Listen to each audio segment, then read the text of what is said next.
Assalamualaikum warahmatullahi wabarakatuh dan shalom, selamat pagi Bapak dosen dan teman-teman semua. Pada hari ini saya akan mempresentasikan jawaban UTS atau ujian tengah semester pada mata kuliah implementasi pengujian sistem. Di presentasi ini ada 7 poin penting yang saya akan paparkan. Yang pertama itu ada proses pengembangan perangkat lunak. Yang kedua, keterkaitan pengembangan perangkat lunak dengan pengujian. Yang ketiga, dasar pengujian perangkat lunak. Yang keempat, pengujian real time atau pengujian waktu nyata. Yang kelima, faktor pengujian, serta 3 faktor yang sering dilakukan pada pengujian. Yang keenam itu ada alpha testing dan beta testing. Dan yang terakhir yaitu metode pengujian perbandingan atau compression testing serta manfaatnya. Oke, sebelum saya lanjut untuk paparkan materi, saya akan memperkenalkan diri saya. Nama saya Frederika Natalia Ambona dengan NIM 231149 dari kelas 5 SIPS E. Kita masuk saja ke poin pertama, yaitu tentang pengembangan perangkat lunak. Jadi pengembangan perangkat lunak itu ada 4 proses.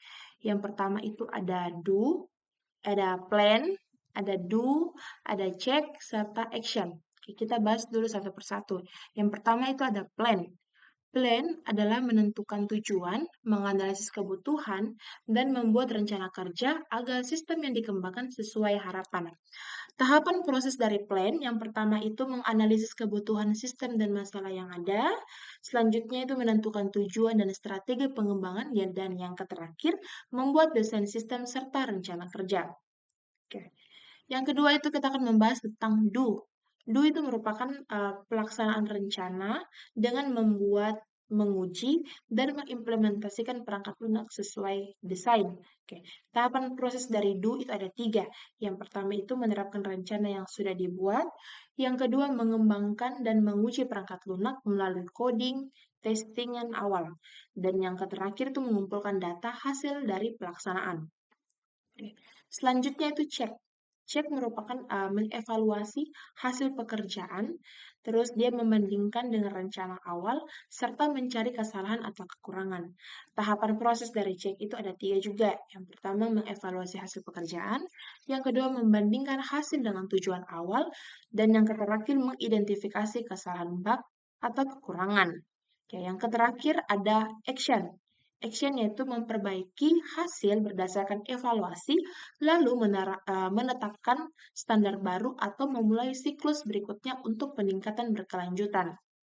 Tahapan proses dari action, yang pertama itu memperbaiki kesalahan dan meningkatkan kualitas sistem.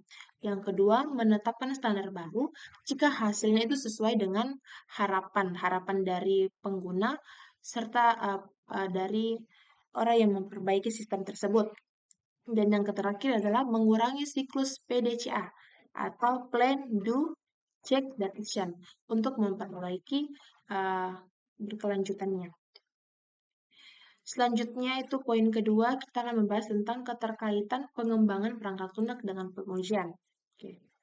Pengembangan perangkat lunak dan pengujian saling berkaitan karena pengujian itu merupakan bagian penting dari proses pengembangan. Setelah perangkat lunak dibuat, pengujian dilakukan untuk memastikan sistem bekerja dengan benar, bebas dari kesalahan, dan sesuai dengan kebutuhan pengguna atau user. Tanpa pengujian, hasil pengembangan bisa menimbulkan banyak masalah. Karena itu, pengujian membantu menjaga kualitas dan keandalan perangkat lunak sebelum digunakan oleh user. Oke. Selanjutnya, materi yang ketiga itu tentang poin yang ketiga yaitu tentang dasar pengujian perangkat lunak. Oke. Dasar pengujian perangkat lunak adalah proses untuk memastikan bahwa perangkat lunak yang dibuat berfungsi dengan benar, sesuai dengan kebutuhan dan bebas dari kesalahan. Oke, pengujian juga dilakukan dengan menjalankan program, memeriksa setiap fitur yang berjalan, dan membandingkan hasil yang diharapkan dengan hasil yang muncul. Oke. Poin yang keempat, tentang pengujian real time atau pengujian waktu nyata. Pengujian sistem waktu nyata atau pengujian real time adalah proses pengujian pada perangkat lunak yang harus memberikan respon secara langsung dan dalam batas waktu tertentu terhadap peristiwa di lingkungan nyata. Pengujian ini memastikan sistem dapat bekerja cepat, akurat, dan tidak terlambat dalam memproses data. Oke. Berikut adalah contoh bidang yang menggunakan pengujian real time. Yang pertama itu ada kesehatan, ada transportasi, serta ada industri. Nah, kita bahas dulu tentang kesehatan. Kesehatan itu diterapkan pada alat pemantau detak jantung, sistem monitoring pasien, dan robot bedah yang memerlukan respon langsung untuk keselamatan pasien.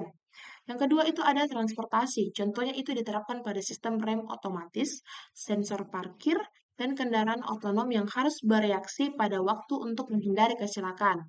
Dan yang ketiga itu ada industri. Contohnya itu digunakan pada mesin otomatis di pabrik yang harus membaca sensor dan melakukan tindakan dengan cepat agar proses produksi berjalan dengan aman serta efisien. Poin yang kelima itu tentang faktor pengujian dan 3 faktor yang sering dilakukan pada pengujian. Oke. Faktor pengujian itu merupakan aspek penting yang digunakan untuk menilai apakah perangkat lunak itu berkualitas kah, terus layak digunakan oleh user, serta memenuhi kebutuhan pengguna. Jadi faktor ini tuh membentuk atau memastikan sistem bekerja dengan baik sebelum dipublish atau diriliskan ke pengguna. Jadi ada 3 faktor yang sering digunakan pada saat pengujian. Yang pertama itu ada namanya reliability. Reliability itu mengukur kemampuan sistem untuk beroperasi secara stabil tanpa mengalami kegagalan. Alasannya, sistem yang andal memastikan pengguna dapat bekerja tanpa gangguan dan menjaga konsistensi kinerja. Yang kedua itu ada usability. Usability itu menilai seberapa mudah perangkat lunak dipahami dan digunakan dan dipelajari oleh pengguna atau user. Alasannya, usability yang baik meningkatkan kenyamanan, memperbaiki kenyamanan, mempercepat pemahaman pengguna, dan mengurangi kesalahan saat menggunakan aplikasi. Yang ketiga itu ada security, yaitu mengukur kemampuan sistem dalam melindungi data, mencegah akses tidak sah, dan menjaga kerahasiaan informasi. Alasannya, faktor keamanan penting untuk memastikan data tetap terlindungi dan sistem aman dari ancaman. Yang keenam itu ada namanya alpha testing dan beta testing. Kita bahas dulu tentang alpha testing. Alpha testing itu adalah pengujian yang dilakukan oleh tim pengembangan atau tester internal sebelum perangkat lunak dirilis ke pengguna luar. Tujuannya dari alpha testing adalah menemukan dan memperbaiki kesalahan besar pada tahap awal. Contoh dari alpha testing yaitu pengembangan aplikasi e-learning, menguji fitur login, dan upload materi di kantor sebelum dirilis ke mahasiswa. Selanjutnya itu ada beta testing. Beta testing adalah pengujian yang dilakukan oleh pengguna luar atau user sebenarnya setelah alpha testing selesai. Tujuannya untuk mendapatkan umpan balik dari pengguna tentang kinerja tampilan dan kenyamanan pengguna. Contohnya, versi percobaan aplikasi mobile dibagikan ke beberapa pengguna untuk dicoba dan memberikan saran perbaikan sebelum versi resminya dirilis. Yang terakhir itu tentang metode pengujian perbandingan atau compression testing. Ya.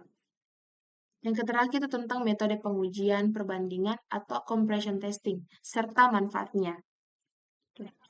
Kita bahas dulu tentang metode pengujian perbandingan atau metode compression testing adalah teknik pengujian yang dilakukan dengan membandingkan dua atau lebih sistem, program, fitur, atau versi perangkat lunak untuk menentukan mana yang memberikan kinerja, kecepatan, akurasi, atau hasil yang paling optimal. Manfaat dari metode pengujian perbandingan itu ada 4 yang saya tulis. Yang pertama itu menilai dan memilih versi atau sistem yang paling efektif. Yang kedua itu melihat peningkatan kualitas dari sistem versi lama ke sistem yang versi barunya. Yang ketiga itu membantu pengembangan, mulainya itu menentukan metode, algoritma, atau desain perbaikan untuk diterapkan.